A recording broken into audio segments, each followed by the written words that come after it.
the first impression, the first image that comes to mind when you talk about Franco Belgiano Nettis is the story of him getting his first contract. And I think in a way it sort of typifies all that he's been about. He arrived here, it's a great immigrant story. He arrived here, he'd been a prisoner of war in the Second World War.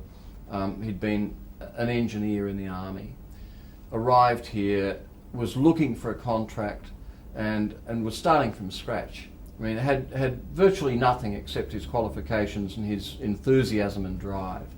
So he went out, got a great big billboard, as I understand it, Transfield. First of all, smart, he picked a good name. Transfield is the kind of company that even if you haven't heard of it, you think you've heard of it. I mean, that's going back 40 years, so it's a smart choice. Big banner, big billboard, a couple of bulldozers are hired for the occasion on a block of land, and for the people he's trying to impress to sign the first contract, he takes them out there to show them his company at work. And there are bulldozers roaring up and down, dust in all directions, big Transfield sign. He got the contract. And I don't think he's ever looked back.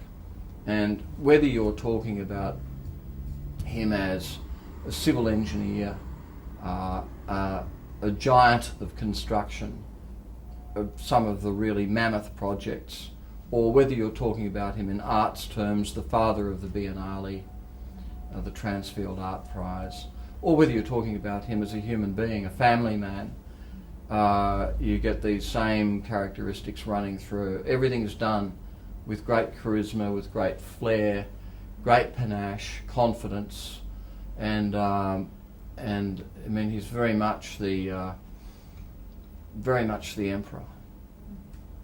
And when did you first meet Franco? Oh, I guess Franco has been in that circuit of politico business lunches and dinners much longer than I have. I mean, I've been in state politics for over 20 years, and it would have been on that circuit that we first met. But I mean, we really got to know each other through the arts. His Transfield Art Prize, his support for development of the whole concept of the Biennale, driving the Biennale. For the 7 years that I was Arts Minister, I had a lot to do with him.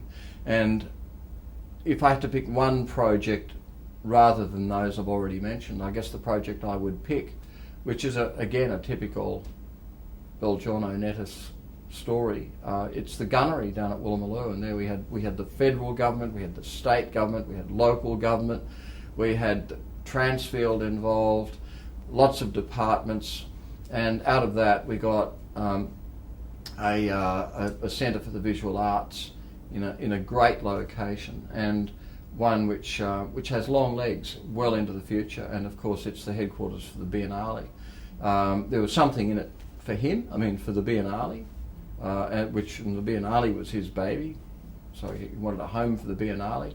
I wanted a home for artists, for the National Association of Visual Arts. I wanted studios for artists and so on, and so I think his sort of entrepreneurial ability was the catalyst that made it happen. How important has Franco been in what would happen if we'd never had Franco? I mean, half of the things that existed, I mean, the Biennale probably would never, or maybe would have got off the ground maybe just about now, or, I mean, he has made an extraordinary impact. If you try to imagine Sydney, New South Wales, Australia without Franco and his contribution, obviously the place would have been much the poorer. I think that we'd have suffered a lot more from that ongoing cultural cringe that was written about 20, 30 years ago. I don't believe the cultural cringe has anything like the hold that it had when he arrived in Australia. And I mean, it's his personal effort and a few people like him who've turned that around. But the good thing is he put his money where his mouth was. He didn't just talk it up. He put his money on the table, and he really made it happen. And when you look at the artists that he has sought to recognise and encourage award prizes to, it's pretty well who's who of who has come out of the Australian arts in the last 3 decades.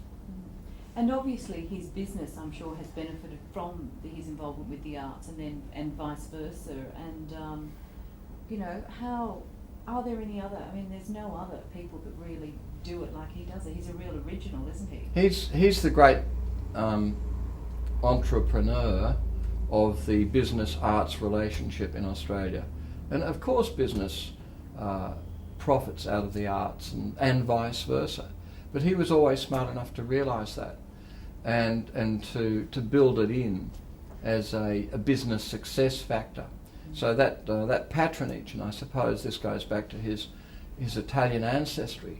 I mean, you know, I know it's a term that's been flogged to death, but of him it's truer than almost anyone else I can think of. I mean, he is a modern Medici. He is the man who has been phenomenally successful in engineering, whose companies have made a lot of money. He is renowned in the Australian corporate world, but he's also been generous to the arts. He's been as creative in the arts as he's been successful in the business world, and I think the two go together. Let's talk now about you know, his foray into shipbuilding. And I mean, it's a bit difficult because the company doesn't sort of do that anymore, but if we can just talk about it in the period that it actually happened in, that you know, where did this idea come from to I mean, this is the thing about Franco, when I look at what he does and how he's built Transfield, it's like he brings imagination to where he's going to take the company next, and this has been, you know, a common thread through the company, that it has been able to successfully diversify into different areas. While Franco's got an eye for detail, he's also a big picture man. So he's tackled some huge projects: the Melbourne CityLink project, the Sydney Harbour Tunnel. I remember having dinner with him at the bottom of the harbour the year the tunnel opened. The airport link, but then he added shipbuilding to that, naval shipbuilding. So not just any old shipbuilding, but building warships with the Anzac frigates. That was a brave venture. This was a whole new class of ship for Australia and New Zealand. It for the first time put Australia and New Zealand together in the construction of a common class of frigate for both navies, and I think that showed vision, it showed determination, it showed an ability to negotiate with people, to try to make sure there was something for everybody in the deal, I think the class of ship that his company originally constructed, and is still that series, although under construction by a different company now, is a very, very successful class of ship, on time, on budget, and just typically thorough of Franco, and another box he's ticked off, naval construction.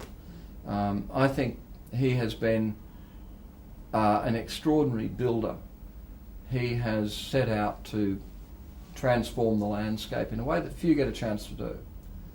Few individuals get a chance to do what he's done.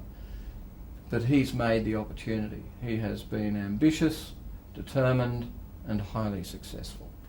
No challenge, too large for him. He seems to thrive from the projects he's done. The bigger the challenge, the more creativity and excellence he seems to bring to it. Look, he never lets up.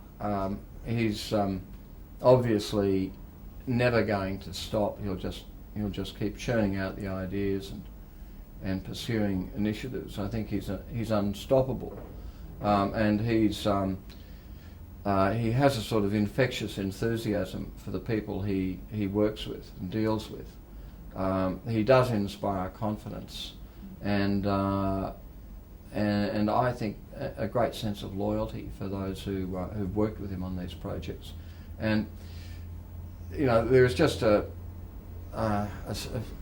know, he was in naval shipbuilding. There is a real steel about Franco Belgiano Nettis. There is a strong resolution and a determination to keep pumping out the ideas.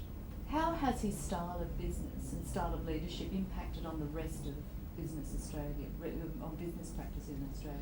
I think he's shown, well, first of all, he's got a very good reputation. He's got a strong reputation. He's regarded as a man of exceptional integrity, and as a highly successful entrepreneur who, although he's come up with some fairly radical plans. I mean, if you take the Sydney Harbour Tunnel, not something that everybody was proposing. It's worked incredibly well, and I think that he's set an example for other businesses in terms of the scale of project that he's been prepared to undertake, that he's encouraged his companies to undertake. He's really set a bristling pace for the private sector in its dealings with government in public-private partnerships. And in that sense, I think he's been a very strong trendsetter. Many have followed in his wake. Many have tagged along and also benefited, but he had the vision and the determination to do it first. Because direction Transfield went in? He was, Franco was, I think, a decade ahead of most of Australian business in that sense, and he read the wind very carefully and changed course well before others really cottoned on to what was happening. He succeeded, and I think that others learnt from his success, and if I can be so bold as to say, plagiarised from that success. I mean, there were then many followers who wanted to do the same kind of thing.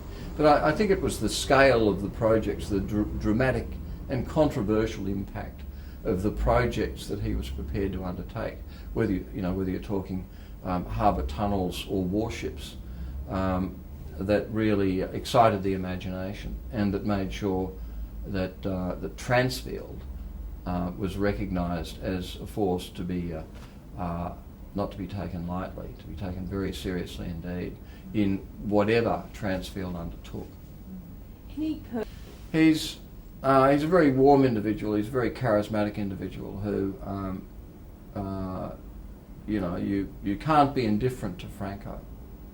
He generates a reaction from people, and I mean, I'm not aware of unfavourable reactions, but I presume, he's made a few enemies along the way. You couldn't be in business that long and not make some enemies. But he is a person who engages until there's a reaction, and until he feels he knows you and you know him. Okay, finally, describe him in a few words.